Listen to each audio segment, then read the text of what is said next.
What's going on, everybody? It's Brian Trippe. Welcome back to another episode of the REI Live podcast. We are real estate investing live, and we interview the very best real estate investors, entrepreneurs, and business leaders all throughout the country. And today, I'm excited because I have my good friend, Mr. Jerry Green, with us. How's it going today, Jerry? What is up? What is up, my man?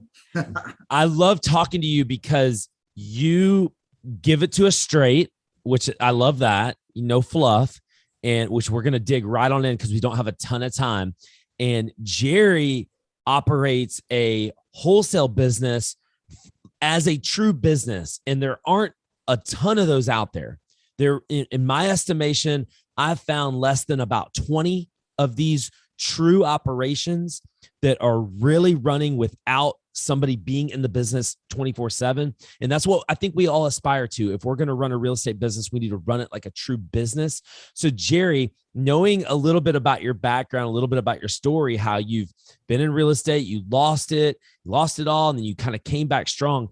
Let's just start right there. What are some of the lessons that you've learned that kind of made you build your business this way to where it does operate mostly without you? Hey, Brian, that's a great question, man. Well, I just so you know, I mean, some of your listeners are just maybe hearing from me first time and stuff. I started this business in 1994. Okay. So I've been doing this a long time. I guess that kind of dates me a little bit. So 27 years, buddy, 27 years. But, what's interesting though is, as I started doing this years and years ago, and as I started working, the real estate business, and I had done a little bit of everything over the years, from wholesaling to fix and flipping to multifamily. I even had a turnkey operation. I even had some general dollar stores, family dollar stores over the years. So I've done a little bit of everything. But what's interesting, Brian, is going back to your question there on things. What really opened my eyes to looking at things completely differently here this was years ago. I got to the point, probably 10, 12 years into it, I was like so burnt out on everything, Brian. I was just at a point where I was so frustrated. And I'll tell you what it was I built this big machine. I was really doing a lot of rehabs. I had 4 full-time project managers, multiple rehabs going on, had a huge team. But here's something I looked at, Brian, was everything was about me. Everything was about me. Every single thing. I mean, I'm talking, picking out colors and properties, layouts, decisions on all the deals. Hey, Jerry, what do you want to do with this deal? What do you want to do with this deal? And it was just a constant thing. And Brian, I got to the point, I said, this is nuts. And what really woke me up, though, was when I looked at this and I realized that if I did not go to work that day, all this would stop. And I said, dude, I'm supplying revenue for every single one of these people. And I'm working totally for the business when the business should be taking care of me and my family. Mm-hmm. And then so here's what I did. I basically drew a line down the center of a piece of paper. And one side I wrote business, and the other side I wrote real estate. And what I realized was I was caught up in the real estate side. I was basically being a deal chaser, and that's all I was doing, and just caught up into that constant grind.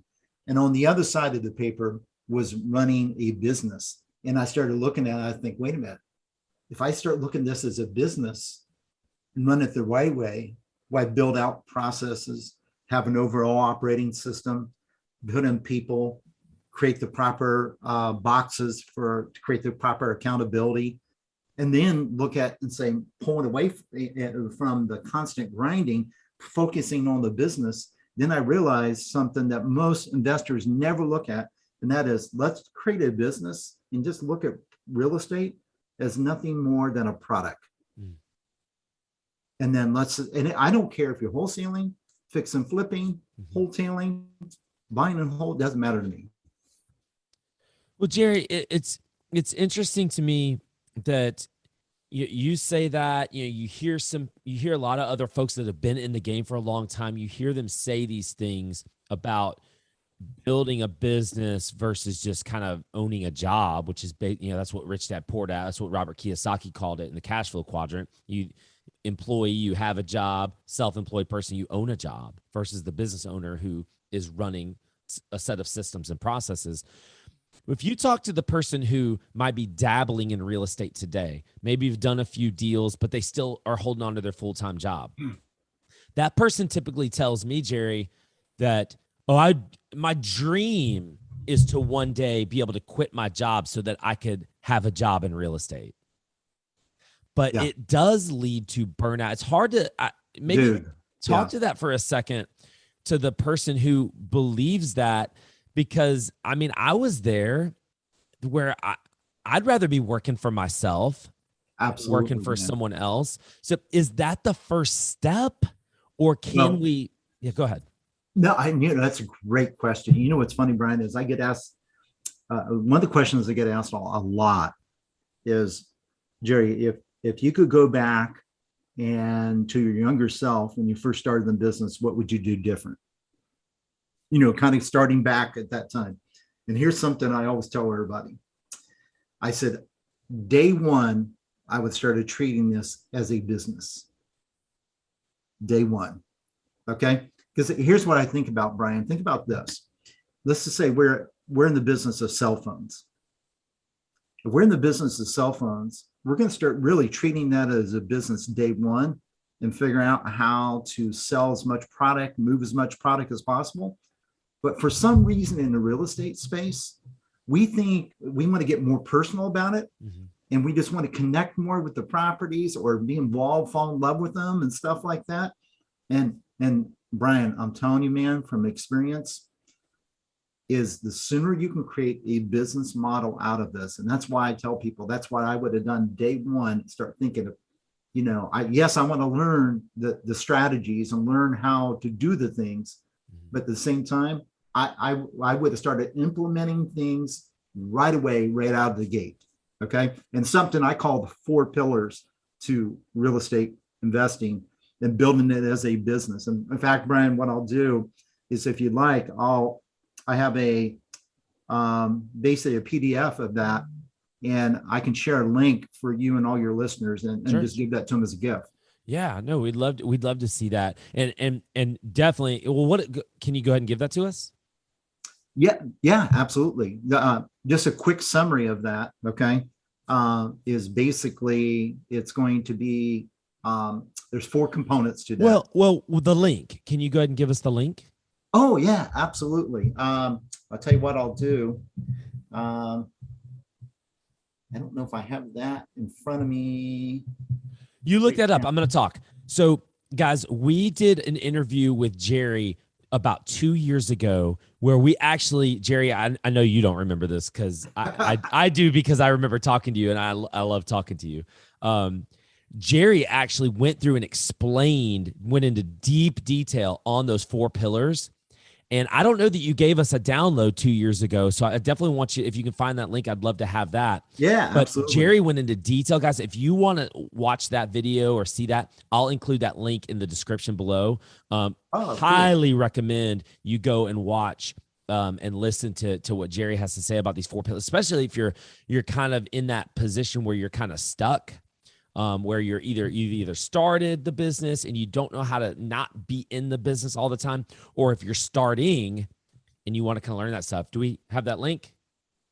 Yeah, I just asked Ashley, my assistant, for it. So we'll get that, guys. We're going to get that to you at the end. But Jerry, what I want to spend the rest of our time talking about today is I want to talk to the real estate investor who already has a business. We've already been doing deals. We're already full-time in the business. We're probably too much in it. But you've become a master at the systems and the operations of running a real estate business. You even teach it in your boot camps and your courses. 100%. You have one coming up on December 2nd and 3rd that we're going to talk about here in a minute. But give people, let me ask you this first. The folks that come into your classes where you teach systems and operations for real estate investors, what's the biggest hurdle or biggest mistake that you see people come into your classes with that you try to just get fixed and changed right away? think the biggest thing that we see, Brian, all the time is people just trying to do everything themselves. And and they get to the point where they're working, 12, 14 hours a day, and they're trying to do each component of this business. And I see that all the time. So I that's one of the biggest things people are saying, I'm tired, Jerry. I'm tired of this constant grinding. I'm tired of dealing with all this stuff. And, and also they cap out on their income too. They get to a point where they can't go anymore. Mm-hmm. So, so that's one of the biggest things I see is, and they get in a position where I want to grow, but I just can't do it all myself anymore. And I'm tired of just beating myself up and taking all my time away from my family and everything else. And, and we see that on every, a lot of my people that come into my event are at that point, or they're in a position where they just can't, they've already done, they're doing a good amount of deals maybe, or several of them a month, and they're wanting to take it to the whole nother level, but they just can't figure out how to do that. So, but how do they fix that? What do you kind of teach them how to get out of the business? I've heard a lot about org charts and try to replace yourself with the kind of the easier tasks, but a lot of it seems to me like has to do with control. Is that one of the bigger issues you see? It is. I'll tell you, Brian, probably one of the number one things that people never think about. Okay. Because I talk about what I call 4 different phases of business. Okay. And if you want, I can bounce through those real quick if you want. Yeah. So, but the first one is launch phase. That's, we're launching the business, is getting it going. The second one we look at is growth phase. And that's where we're starting to grow our real estate and business. Now we're starting to invest more in marketing. We're starting to maybe make our first hire or 2 on things. They're starting to grow that and maybe add in some systems. Okay. And then what happens is and this is typically what most people do, is they get to the growth phase and then they say, I want to go ahead and scale it. I want to go in different markets and stuff like that. So what they do is they jump over to the 4th phase, skipping the 3rd phase. And the 4th phase is scale. But every time they do that, when they skip the 3rd phase, it collapses back in their lap. I know, I've done that more than once. And here's what the 3rd phase is. And this is the thing that I think that I want to bring to all your listeners, is it's the constraint phase. I want to dig into that. What does that mean? If that seems to be where everybody's kind of getting tripped up, let's spend some time. Man. Let's spend some time talking about that. What does that even mean, constraint? So here's what we see, Brian, all the time, is people get into this position where when you are, I guess when I look at this, when you don't learn to put constraints on your business, and that includes you yourself, okay, and different team members. Think about it this way, okay? A good example is this. All right, so let's just say that we're in the business of buying properties to fix up the resale, but also we want it to do wholesaling, and also we want to buy and hold, okay? And now think about this. A lot of investors, I see this all the time. What they do is they bring their properties into their funnel. So they start into the funnel, they get a contract. And then what happens is they can't decide what to do with the deal. Should we fix it up? Should we wholesale it? Should we wholetail it? Should we buy and hold it? What should we do? Okay. And then what happens on that, Brian, it gets stuck there sometimes for a couple of weeks. And it goes into what I call like decision fatigue. And then what happens on that, man, it clogs the system. It clogs the system. And you cannot build a true real estate business out of that by having a constant decision fatigue going on. So what happens is we learn how to put constraints on this. And this is something I teach a lot of my students, and we've done our own business, where now what we do is we put constraints on, these are the type of deals we're going to do. This is how many we're going to project for the next following year. We lay that out ahead of time. Think about this, Brian, real quick. Imagine an assembly line going with manufacturing cars. And they're running down cars down this assembly line. Right in the middle of it, you get a bright idea that you want to turn around and start manufacturing trucks right in the middle of the assembly line. What is that going to do to your process? Well, I get where you're going with that. Here's the argument, or I want you to explain this part of it that maybe I'm not getting. It's going to be different with an assembly line of vehicles. It's not like, oh, well, all the that frame turned out to look kind of this wonky, this kind of way, so we need to make a truck out of it. We need to make this. You're getting different types of deals coming down this assembly line that can be different. Some of them maybe lend themselves better to wholesaling. Some may lend themselves better to fix and flip. There, and are you trying to say we shouldn't be doing all of that at once, or what are you trying to say specifically? Because Well, I might be able to make more profit here with this strategy versus this strategy, or should we there's worry nothing about? wrong with doing the different strategies, but here's what you have to look at, Brian, is if we want to do it that way and we want to really build a scalable business out of it, we have to create separate assembly lines for each product line that we produce. So if we're doing fix and flip and wholesale, we have one line for that for wholesale, one line for fix and flip.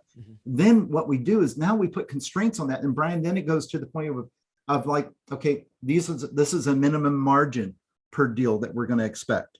Gotcha. Okay. And then we start putting in place. We will only do rehabs that won't exceed this amount of money in renovations. Okay. And we start putting it all in place, because here's the thing, Brian, what I learned, if you don't do this, you can never step out of the business. Because what happens is then you're constantly involved in all the decisions of all the deals.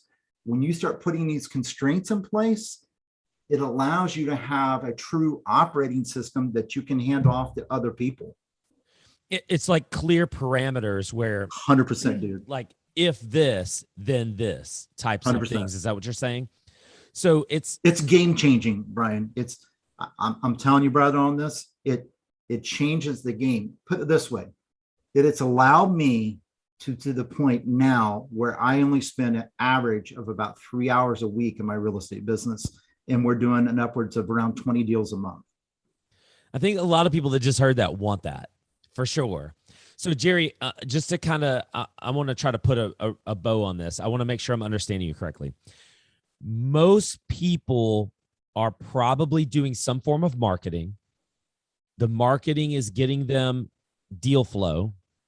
The deal flow at that point could be, I don't know if we're going to, the deal flow is going to be to buy and hold, to fix and flip, to wholesale, to do things with these deals, right? You're just saying, it's not that you want to change any of that. You're just saying each different strategy needs a specific set of instructions and parameters. Exactly, Brian. And you gave a couple of those examples. Can you think of more like it needs to have a certain amount of spread for it to be a flip? It needs to have we're not going to do a certain amount of rehab. We don't want to do $100,000 rehab or a complete gut, because it probably takes a lot of time and a lot of stretch our resources possibly. That could just be for us for where we are today. Is that the kinds of things that you're talking about? Yeah, absolutely. And I know, think about this too. For real quick, another perfect example of the constraints is, so I used to be involved in all the decision-making on the deals. So what we had to do, Brian, was we had to turn around and build in basically what we call like calculators, deal calculators, that we could automate those and pass them off to the acquisitions team. Mm-hmm. So now I'm pulled out of that side of things. I'm putting constraint on myself. Now I'm no longer making decisions on the deals. What happens is the acquisitions team makes the decisions, and we never, even my COO, Ashley, never looks at a deal unless it's under contract. Okay. So what we've done, we put constraints on that, because otherwise it created a bottleneck. Because think about this. Here you have a salesperson wanting to do deals, and they can't do deals because they have to get with you every single time they want to put a deal together. Yeah, no, I get it. Talk about for a second, because you brought up COO. Talk about how you've structured your business from kind of like a flow standpoint. There's obviously you at the top, and you have a COO that I know you've talked about a lot to me that does a lot of what are the different job descriptions and who are in what seats?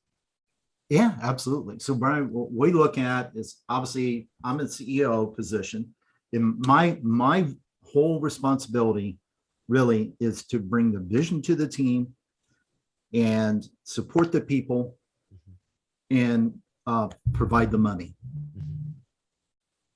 Okay, that's my really my focus right there. Then what goes down from there, it goes to COO. Ashley's job is to execute my vision, oversee the operations, okay, and make sure that those metrics are being met. Then we go down, and from there I have marketing, then I have acquisitions, and then I have transaction coordinating, I have dispositions, and then we have admin support and some bookkeeping. And then of course we have some VAs as well. For the folks that are probably coming to your boot camp, the types of people that you typically see, by the way, December 2nd and 3rd is coming up. Go to thejerrygreen.com to get registered for that. December 2nd and 3rd. It's Jerry's systems and operations event. You guys definitely need to be there if this is resonating with you for sure. But Jerry, the folks that come to your boot camp, where are they typically? They've made maybe a hire or two. Some have maybe made more than that. Where are they, and what do you help? What are some mistakes you see as far as like hiring and getting people in the right seats? Well, first of all, where they're typically at, we have people kind of coming in all different ranges of things. We have some people have literally doing it all themselves, and they're so burnt out that they don't want to do that anymore. And it's time to really make a decision to build this into a real business. And what we, so what allows us to do is we, so you guys understand on this, our 2 days, we spend 2 days right in my office here in Dayton, Ohio. So we keep it a small group. There's only about 15 people. And the reason we keep it so small is we dive into your business. And so day one, we walk you through each department of our business.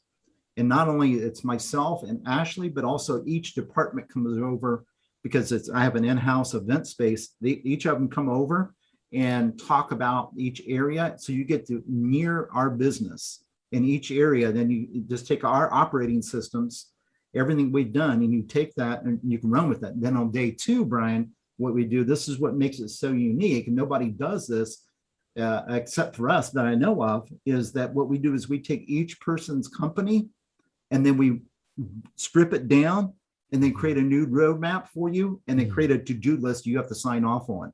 So basically you leave on day two with an action plan to either start your first hires and building your business, or if you already have it, we might end up telling you, you got to make shifts, you might have to make some fires, and then build from there. So we basically give you a roadmap of how to really build this out. And I love that, because most events you go to, it's like all theory. Exactly. It's you sit there and you take notes, and there might be a little bit of participation, and you can ask some questions, and you'll take some notes, you'll get some nuggets, and it's usually you have to make the decision of what should I implement first, or what should I try to do first. But for you to actually go through people's businesses and give them an action plan, a to-do list, is phenomenal, because I don't want to leave a conference. You know how many notepads I have full of notes that I might go back and look at one time. So that I feel like that's really important. Oh, it's so impactful, Brian. It's unbelievable the results we get from it. And then some of the people that they never thought of it. But what they needed is just somebody that it's been doing it for many years and already been down the road and made all the mistakes. And we just go through and sometimes you're not going to like what you hear, but we're going to tell you like it is, and we're going to tell you what it's going to really take to build this into a real business. And some people are coming in where it's just them doing it all themselves. And then we got other people that have a whole team and that come in too. So it's interesting. I got told the other day from a gentleman, and probably know Tim Mai, obviously. And Tim told me, he says, Jerry, you realize that you work with more people than anybody else, moving them to a 7-figure a year business. And I said, wow, that makes me feel really good, brother. So you're giving them an action plan, and that's so important. A lot of the action plans That's reserved for the no. You got to do the upsell. You got to do the 25,000, the $50,000 coaching to get this. And you're going to leave with this. Jerry, let's talk to that person for a second who you've mentioned a couple of times who might be doing it all themselves. They're doing deals. They got good solid marketing going. They're doing deals and they're making money, but they might be kind of getting more towards that burnout phase. Mm-hmm. Let's talk to that person for a second. What I know a lot of people usually ask the question, what should be my first hire? I feel like it depends on who you are. Are you an operator or are you a visionary? I feel like that depends. I don't know. I'd love to get your take on that. But what do you help someone with first who might be doing 50 deals a year and might be making good money, but they're doing it all themselves? What's one of the first things you try to show them or teach them or get them to do? Well, one of the first things we do is really get their mindset right. And what I do on that is just simply this is what happens if you go away for a month with your family? What happens if you go somewhere for a month with your family? Or even worse, what happens if you're sick and down for a month? Does your operation stop? Okay. And that opens their eyes there, Brian, big time on things, because most people can't do that. Mm-hmm. They can't do that. And this tells me that they truly don't have a business on things. What they've got is just a high paying job on that. And that's the real awakening that we look at right out of the gate, man. And obviously people who come to the event are aware of this. They're aware that they need to make a change, right? Yeah, and you're exactly right. They're aware of it, but what happens is they're stuck. Okay, and here's what I look at, Brian. This is crazy, but the thing that's nuts is we become addicted to the grind. And our job at that, one of the big things I do at that event is help break that addiction. So there's a lot to that, though. Oh, dude, 100%. There's a lot to that. Some people, this isn't the majority by no means, at least that I kind of see, but some folks get a high and you talk about being addicted. They thrive in having that role. If you take that away from them, you've taken away what they love to do. There's some people that do love that. That's not the majority by far that I don't see. But then there are the folks that are like, I've maybe become addicted to the grind. I realize I want to make a change. That's why I'm coming to your event, Jerry. Help me change. What are some like tactical, actionable things? What's one of the first things do you help them make a hire? Do you help them try to get out of certain seats? What are some actionable things that you do? I know everybody's business is going to be different, but specifically for that person who is kind of doing most of it themselves. One of the first things tactical that we do is, first of all, we get them to the point where they see truly what all the moving parts are that actually exist in their business, whether it's buy, fix, and flip, buy and hold, whatever it is. Okay, wholesale. We have them actually write out what all those moving parts are and what percentages of time they're spending in each area. And what's interesting on that, Brian, when we do that right there is such an eye-opening thing, because just that very tactical thing makes them realize how much money that they're losing and how much time that they're throwing away on doing it all themselves. Mm-hmm. And then from there, once we have that, man, we can then get very tactical and show them how to truly build out a team, the proper systems, and to do it where you create I don't like to use the word accountability. We're big about creating ownership, because ownership is more important than accountability. Yeah. Ownership of their business and being a true business owner. Is that what you're saying? Well, a lot of it part of that, but also ties in with team members. Because a lot of times, one of the biggest reasons we find that people, they don't want to do it because they say, well, I can't get anybody else to do it better than me. Mm-hmm. I'm the best at it on things. Right. Well, the thing is, I guess here's what I look at on this, Brian. I bring people in, I'll say, how much you spend in marketing? And they'll say, oh, 10,000 a month. I'll say, okay, that's cool. So you're getting a good return out of it? Yeah, pretty good return. They'll tell me return. I'll say, so how come you're not investing in people? You can get an infinite return on that.